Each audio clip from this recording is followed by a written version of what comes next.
Muito antes da Katniss se tornar o Tordo, muito antes dos eventos que nós vimos na trilogia original, o Presidente Snow ele era um adolescente que não sabia como iria pagar as contas e comer no dia seguinte, vivendo na capital uma vida de mentiras. Em Cantiga dos Pássaros e das Serpentes, a gente vai conhecer a história do presidente Coriolanus Snow antes de chegar ao poder e todo o caminho que ele traçou no 10º Jogos Vorazes.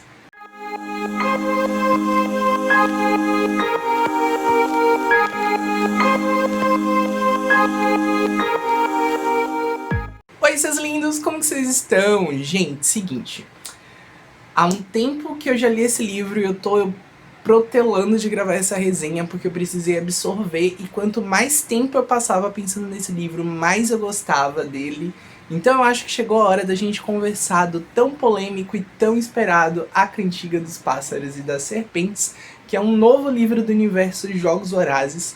Esse livro que vai se passar na 10ª edição dos Jogos Vorazes, se eu não estou enganado exatamente, é a 10ª edição. Aqui a gente vai conhecer a história do Presidente Snow, Coriolanus Snow, antes dele chegar ao poder.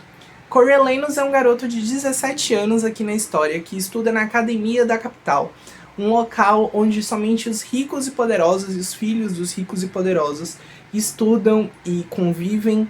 E nessa academia, nesse ano dos Jogos Vorazes, os estudantes, os melhores estudantes, vão ser mentores dos tributos. Pela primeira vez na história dos Jogos Vorazes, os tributos terão mentores. A partir daí, Coriolanus, ele vê a grande chance da vida dele. A família Snow perdeu tudo durante a Primeira Guerra de Panem, porque eles investiram todos os seus bens, a sua fortuna, no Distrito 13, que é o distrito perdedor da guerra, como a gente viu lá em Jogos Vorazes, na trilogia inicial. A partir daí, Coriolanus vive com a sua avó e a sua prima Tigris em uma cobertura caindo aos pedaços, malmente tendo que comer, sobrevivendo de migalhas e do que o trabalho da Tigris consegue arrumar. Então, o Coriolanus, ele vê nesses Jogos Vorazes a grande chance de mudar de vida, porque o aluno que for mentor do tributo campeão vai ganhar uma bolsa de estudos integral na Universidade da Capital, e seria tudo que o Coriolanus precisava, não só para erguer o nome da família Snow, como também para ter uma nova chance na vida. Só que os planos dele começam a ir por água abaixo quando ele descobre que vai ser o mentor da tributo feminina do Distrito 12, a Lucy Greybard, que, contra todas as hipóteses, seria a primeira a ser morta. A partir daí, do encontro dos dois, eles vão viver uma aventura única, porque com os Jogos Vorazes a gente nunca sabe o que esperar, a gente nunca sabe o que pode acontecer, e esse livro é a prova disso. Tá, vamos lá, vamos começar a conversar sobre esse livro. Quando ele saiu, ele gerou muita polêmica no Booktuber, no Booktwitter, no Bookstagram, quando saiu o anúncio desse livro, porque todo mundo esperava que, se fosse ter uma nova história de Jogos Vorazes, ou ainda fosse com a Katniss, alguns anos após, ou fosse de algum personagem do bem dentro da trilogia original. Ninguém esperava que a história contada fosse ser a história do Presidente Snow. Pra mim, confesso que eu fiquei um pouco assustado quando a Suzanne Collins revelou isso, porque eu pensei, na minha cabeça vinha que ela iria romantizar o Presidente Snow, ela ia tentar transformar ele num mocinho, coisa que não aconteceu, pelo menos no meu ponto de vista, eu não consegui ver isso durante a história. E eu fiquei muito intrigado com o fato de trazer uma tributo feminina do Distrito 12 como protagonista junto com ele, porque até onde a gente sabia, os únicos vitoriosos do Distrito 12 eram o Hammett, a Katniss e o Peeta. Então eu fiquei curioso, tipo, meu Deus, será que ele já vai começar perdendo? Mas por quê? O que tá acontecendo? Então eu fiquei com muitas interrogações na minha cabeça referente a essa história. Só que a Suzanne Collins, ela consegue ser brilhante em tudo que ela faz, e Cantiga dos Pássaros da Serpente é exatamente a prova disso. O Coriolanus, ele sempre foi uma pessoa muito ambiciosa. Eu vou dizer ambicioso, não vou dizer que ele era mau logo no começo, porque eu acredito que existe uma pequena diferença entre ambição e crueldade, e a gente vê isso em comparação com outra personagem do livro, que é a Doutora Gul, que meio que acaba sendo a mentora dele em todo esse processo, porque a Doutora Gul, ela é naturalmente cruel. Ela faz os Jogos Vorazes, ela idealizou os Jogos Vorazes, ela projeta para que seja cruel. E o Coriolanus vê naquilo uma oportunidade de sucesso.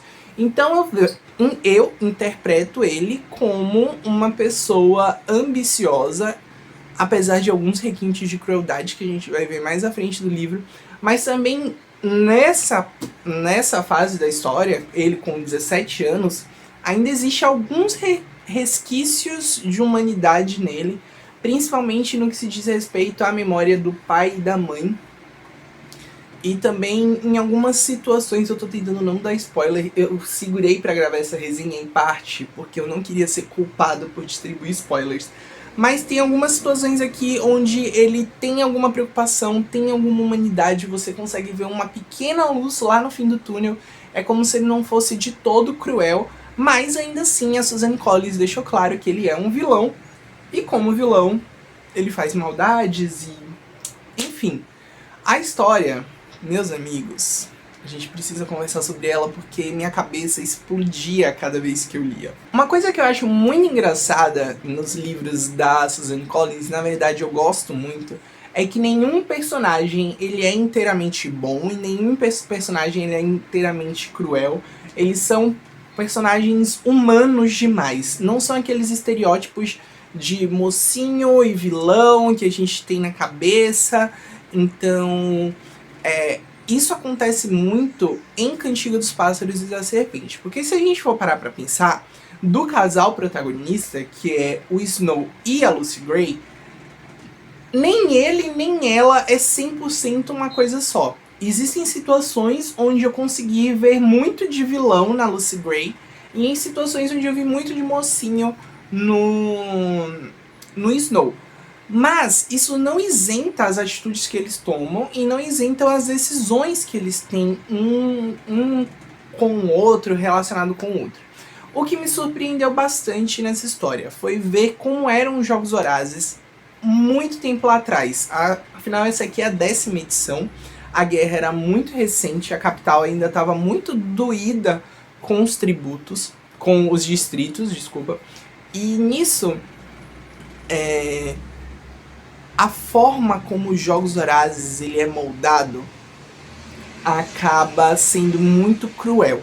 As crianças que são levadas para serem tributos, elas ficam durante 5 dias ou são 7 dias, eu não lembro, uma semana mais ou menos, vivendo em exposição num zoológico, sem direito à comida, sem direito à água.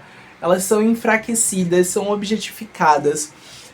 Chega a ser desumano aquela situação e a capital se sente atraída por aquela situação, mas nem tanto porque a guerra é muito recente. Então a ideia da crueldade das mortes é muito crua na memória da capital. E com isso, o Coriolanus ele precisa ver uma forma de chamar atenção para os jogos, de chamar atenção para a sua tributo. E a Lucy Gray, ela já começa logo na colheita chamando a atenção de todo mundo, porque ela faz uma musiquinha engraçadinha, ela tira uma cobra de dentro do bolso, joga em cima de uma menina. Isso não é spoiler, tá? Calma, isso é logo no começo do livro, não é spoiler. E ele vê nessa questão do cantar da Lucy Gray uma oportunidade de chamar a atenção das pessoas da capital para ela, para que assim ela consiga patrocinadores, ela consiga comida, ela consiga água e ela sobreviva mais tempo nos Jogos Vorazes, que possa levar ela à vitória. Isso vai revolucionar completamente a história dos Jogos Vorazes, porque já nos traz mais para próximo da situação de tributos enquanto ídolos que a gente vê na trilogia original. A gente não vê a Katniss sendo exposta num zoológico, mas a gente vê ela sendo exposta em bailes e outras coisas, o que acaba sendo uma versão mais soft dessa questão do zoológico e tudo mais. Outra situação bem bacana é comparar a trilogia original com Cantiga dos Pássaros e das Serpentes, porque é muito diferente. A gente já tinha visto a visão de um tributo de como funciona a arena, mas a gente nunca tinha visto a visão de um mentor sobre como é a arena do lado de fora, né? Como é a preparação para os jogos. E ver isso pelos olhos daquele que vai ser o grande vilão de toda a trilogia original, meio que abre a cabeça para algumas situações que ocorreram lá em Jogos Vorazes e que foram bem bacanas. Vamos falar de edição antes de eu começar a falar algumas teorias malucas que surgiram na minha cabeça durante a leitura e que foram embasadas por pessoas no YouTube e no Twitter.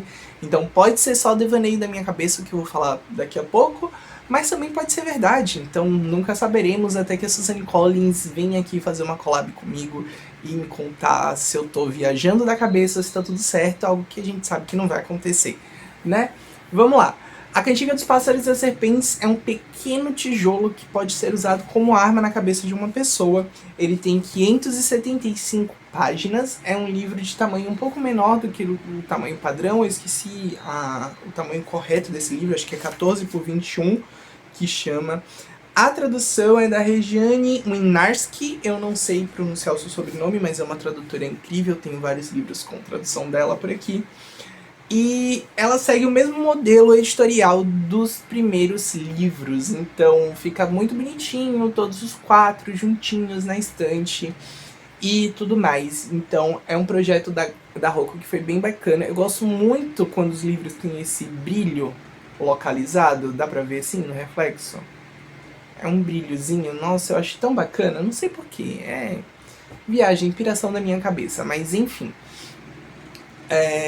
Vamos falar de teorias? Eu tenho umas teorias loucas sobre esse livro, porque ele traz alguns pequenos easter eggs que, se você parar pra interpretar e puxar alguns fatos da trilogia original, você vai ficar tão maluco quanto eu.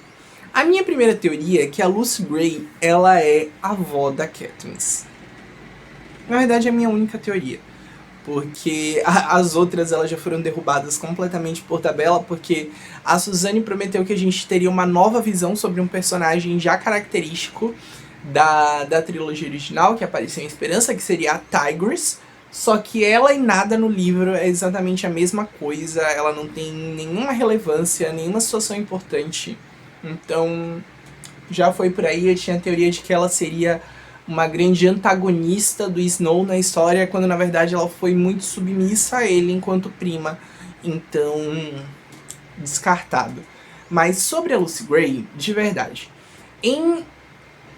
não vou lembrar em qual livro, mas na trilogia original, a Katniss comenta, se não me engano é com Gale ou com Pita, de que o nome dela vem de uma raiz forte que é encontrada ali pelo Distrito 12. E nesse livro existe uma cena específica onde a Lucy Gray Bard está com o Snow e ela começa a cavar à procura dessa raiz, a Katniss, que era o que é uma folhinha, na verdade, se eu não me engano, servia de alimento para ela e para Trupe, que é como se fosse a família da Lucy Gray, um grupo de artistas circenses que moram no Distrito 12. Outro ponto muito importante dessa minha teoria muito louca é a música Hanging Tree, que é a árvore do enforcamento, em português, se eu não me engano. Eu acho que é isso mesmo. Que a Katniss também fala que foi uma música ensinada ao pai dela pela avó, e quem compõe essa música é a Lucy Gray Bard. Então, isso aí na minha cabeça fez todo sentido. Eu peguei e disse assim, mesma família, tá aqui explicadinho o ódio. E o último fato seria que tem algumas coisas que acontecem ali próximo da última parte do livro que nos deixam sem saber muito bem o que acontece com a danada da Lucy Gray.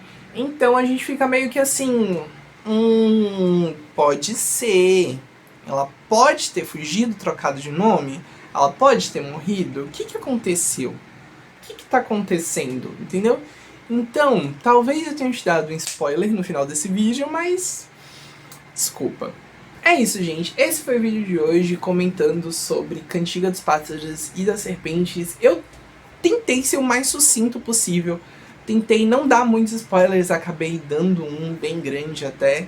Mas enfim, Não sei, você já leu? Se já leu, vem comentar comigo o que você achou do livro, me conta se a minha teoria tem fundamento, se eu tô muito louco da cabeça.